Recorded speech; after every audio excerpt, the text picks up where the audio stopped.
l'ère de la guerre des missiles. C'est ce que la presse écrit sur la semaine dernière. Le président Biden a enfin autorisé des frappes avec des armes américaines à longue portée sur des cibles à l'intérieur de la Russie, en réponse à la décision de Moscou d'envoyer des Nord-Coréens au combat à Koursk. Les médias occidentaux en ont également parlé. Les missiles parleront d'eux-mêmes, a déclaré à ce sujet le président Zelensky. Mais Poutine signe de manière ostentatoire une doctrine nucléaire mise à jour, avec laquelle la Russie menace depuis longtemps. Et 2 jours après les frappes réelles de l'Ukraine sur des cibles militaires de l'ennemi, les moscovites organisent un bombardement ostentatoire de Dnipro. Un missile qui suscite immédiatement une multitude de discussions. Le papy du Kremlin va-t-il utiliser l'arme nucléaire ? La Russie a-t-elle vraiment lancé un missile intercontinental pour la première fois de son histoire ? S'agit-il d'un véritable tournant dans la guerre ? Comment le monde réagit-il ? Quelle est la réponse de l'Ukraine ? Comment nous défendons-nous ? Poursuivons notre discussion. Eh bien, à la fin de la semaine, commençons par ce qui a tant effrayé les Russes, en particulier, comment nous avons contrecarré l'objectif le plus important de Poutine maintenant, qui a vraiment besoin d'évincer les forces armées ukrainiennes de la région russe de Koursk avant l'investiture de Trump. Sinon, sa position de négociation sur les réalités de la Terre perd son sens. Correspondante de TSN Tignia, Oksana Radionova sur ce que Kiev officiel n'a toujours pas reconnu. La fusée semble être arrivée. Dans la nuit du 19 novembre, un dépôt d'artillerie dans la région de Bryansk 67 et un arsenal à Karachev, à 130 km de la frontière ukrainienne, explosent. Les moscovites y ont apporté des obus nord-coréens, des bombes guidées, des missiles anti-aériens et des munitions pour systèmes de lance-roquettes. L'état-major a confirmé 12 explosions latérales et une détonation à proximité de la cible.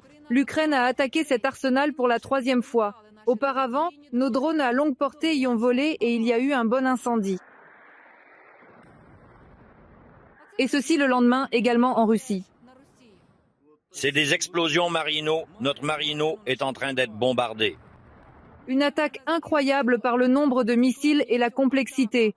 12 frappes simultanées.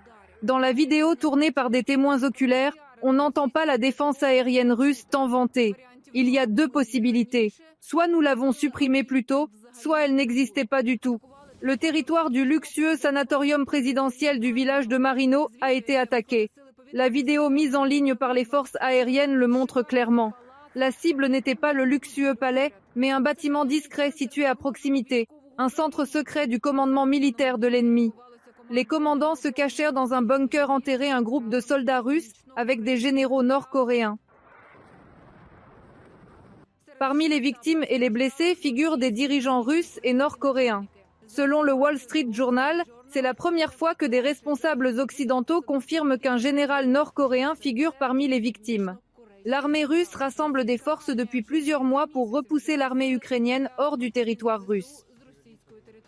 En ce qui concerne l'armée nord-coréenne, sur le territoire de la Russie, il y en a déjà 11 000 dans la région de Koursk. La taille des troupes de la Corée du Nord déployées sur le territoire de la Russie pourrait atteindre 100 000, a écrit Bloomberg en se référant à ses sources. Mais il semble que les derniers événements pourraient changer ces plans. La nuit de dimanche, nos forces de défense ont détruit une station radar du célèbre système de missiles anti-aériens E-400 Triomphe. C'étaient les yeux du régiment de missiles de la 6e armée de Russie qui bombardait les villes frontalières ukrainiennes. Qu'est-ce qui a frappé le Triomphe ? L'état-major ne commente pas.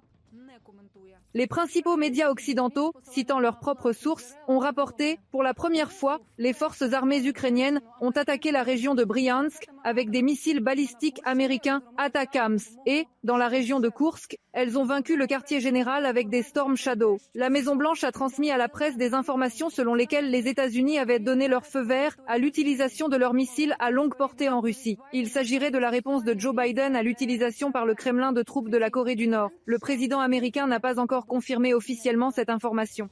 Qu'est-ce que l'Ukraine a utilisé? Kyiv ne le dit pas officiellement. L'Ukraine a déjà utilisé des armes occidentales sur les territoires occupés et a mené des négociations pour lever l'interdiction de frapper avec des armes occidentales à longue portée des objectifs militaires en Russie. Il s'agit principalement de Storm Shadow. Un missile de croisière aérien moderne peut parcourir une distance d'au moins 300 km. Il pénètre d'abord le béton, puis la charge explosive, qui pèse 450 kg, explose. Il est difficile d'intercepter le missile. Son coût est d'environ 2 millions de dollars. Officiellement en service dans les forces armées ukrainiennes depuis mai 2023. Cela a commencé, explosion. Des pilotes ukrainiens ont attaqué avec Storm Shadow le quartier général de la flotte russe de la mer Noire dans la Crimée annexée et au-delà. ATACMS, missile balistique américain de haute précision. La portée de vol est de 165 à 300 km. Selon la modification, ils peuvent être équipés d'une ogive hautement explosive, pesant environ 250 kg, et d'une ogive à fragmentation. Il est lancé par le système de tir à salve HIMARS et son frère à chenilles, plus ancien et plus puissant, le M270 MLRS. Ces systèmes des forces armées sont utilisés avec succès depuis 2022 et l'année dernière, en octobre, l'Ukraine a utilisé pour la première fois les ATACMS. Selon l'Institut pour l'étude de la guerre, il existe en Russie au moins 250 installations militaires à portée des missiles ATACMS fournis par les États-Unis. Les propagandistes sont devenus fous. Nos attaques méthodiques par drone à longue portée et maritimes et aériennes sont déjà pour eux l'incendie de l'arsenal de la direction principale des missiles et de l'artillerie et des dépôts pétroliers, l'arrêt de la production militaire stratégique et le naufrage des navires de guerre. Et si des missiles étaient ajoutés aux drones ukrainiens, Bobr, Palyannitsi et Lysitsi? Cette semaine, les opérations de drones sont devenues encore plus effrontées après l'attaque de notre Dnipro par l'Orechnik russe. Dans la matinée, 2 drones inconnus ont attaqué le même Kapustin Yar, à 600 km de la frontière ukrainienne, d'où a été lancé le nouveau missile de Poutine. Les médias russes restent silencieux sur les conséquences de la visite de nos drones. On sait que le champ de Kapustin Yar est utilisé comme base d'assemblage et de test de missiles.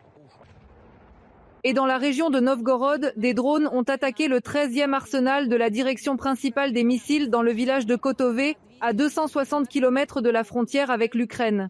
À une question directe, qu'est-ce qui a frappé Koursk et Bryansk cette semaine, le président a répondu. Désolé, pas de détails supplémentaires. L'Ukraine a une capacité à longue portée, l'Ukraine a des drones de longue portée de notre propre production. Nous avons maintenant un long Neptune. Et pas un seul. Et maintenant, nous avons les ATACMS. Et nous utiliserons tout cela. Le mois dernier, Volodymyr Zelensky a annoncé « L'Ukraine teste 4 types de ses propres missiles. L'Ukraine doit produire 3000 missiles de croisière et drones en 2025. Cette tâche a été confiée par le cabinet du président. Cela représente 8 missiles par jour, ce qui signifie qu'il y a de l'argent, des capacités de production et des pièces importées. » L'essai en vol de notre nouveau missile balistique a été couronné de succès. De quel type d'arme s'agit-il? Sans le révéler, celle de la vidéo est probablement l'une d'entre elles.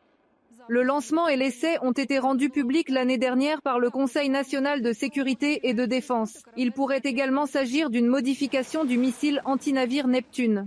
Les nouveaux Neptunes auront une portée de plus de 300 km et ne seront pas uniquement lancés à partir d'installations terrestres. Depuis 2006, l'Ukraine développe le missile balistique Sapsan d'une portée de 500 km et sa version d'export, Grom 2, d'une portée de 280 km, dont le lanceur a été présenté lors d'un défilé. Avant la guerre, les Ukrainiens ont également pu voir un prototype du missile de croisière Korchun 2 et, le jour de l'indépendance, le président a annoncé le Palyannitsia ukrainien, un missile drone destiné à frapper les aérodromes ennemis dans les profondeurs de l'arrière russe.